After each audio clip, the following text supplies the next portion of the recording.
If you only have a couple minutes for scriptures today, I got you. Welcome to today's Bite-Sized Biblecast. Today's verse of the day is James 3:13, and I'm in the ESV. Who is wise and understanding among you? By his good conduct, let him show his works in the meekness of wisdom. I don't know about you, but when I read that, I'm like, cool. What? So I pulled out my very handy Blue Letter Bible app, which I highly recommend if you have not downloaded it yet, and I looked up some words. So the word for conduct, so by his good conduct, let him show his works in the meekness of wisdom.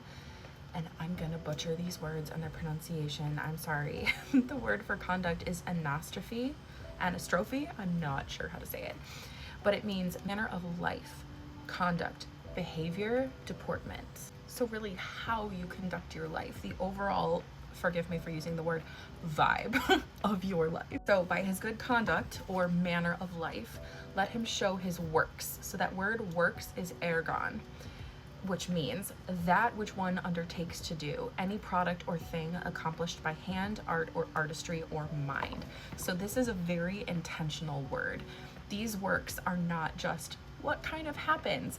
It's the intentional actions you put out into the world. It's the intentional choices you make, how you present yourself to the world, all of the things that you do with intention. And then finally, the word meekness. I'm gonna read the whole verse again real quick. Who is wise and understanding among you? By his good conduct or manner of life, let him show his works or intentional actions in the meekness of wisdom. Now that word meekness, that one kind of punched me in the face today. Meekness or proutus, mildness of disposition, gentleness of spirit, meekness. There's really no arguing around that one. Mildness of disposition, gentleness of spirit. I don't know about you, but that doesn't always come supernaturally to me. Or rather, it only comes supernaturally to me. Get it? Because I can't do it on my own because it's supernatural. Okay, anyway, let's read it one more time all together. Who is wise and understanding among you? By his good conduct, manner of life, let him show his works, intentional actions, in the meekness or gentleness of wisdom.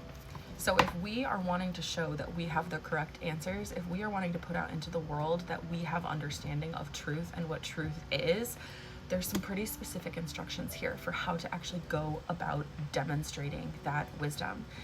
And it's not by shouting down at our opponents. It's not by being the loudest in the room. It's not by being the most forceful or even the best debater in the room. It is by letting our manner of life, how we live our lives, the vibe of our lives, which I don't love the word vibe, but I feel like it communicates here. That's shown by our intentional actions and how gentle we are in sharing that wisdom and in living our lives. Something that God said to me today when I asked him, okay, what do you want me to know today after going through and reading this verse and kind of digging into these words? And he said, steady, stay the course. Don't get sidelined by things and projects I haven't assigned to you. Is your heart pliable? Is your disposition meek?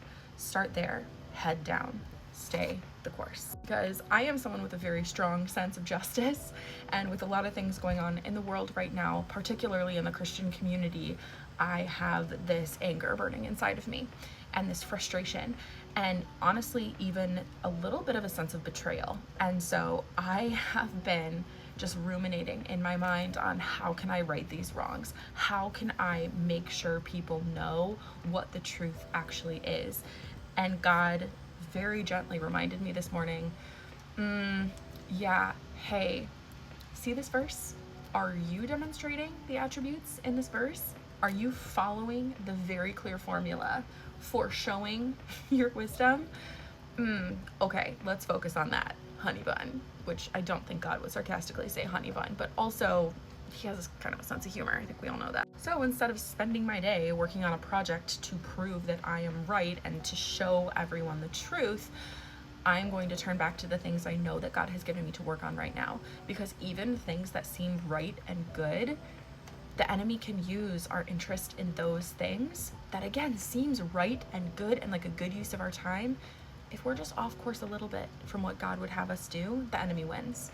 If we're just focusing on a different good thing instead of the good thing that God has given us to do right now, the enemy wins. So my question to you today is this: Where could you be chasing something that's good or something that seems like it's in your best interest or the best use of your time, but isn't what God has set before you right now? And on top of that, measure your own manner of life, your own intentional works, your own meekness, your own mildness of disposition against the standard that Scripture has set.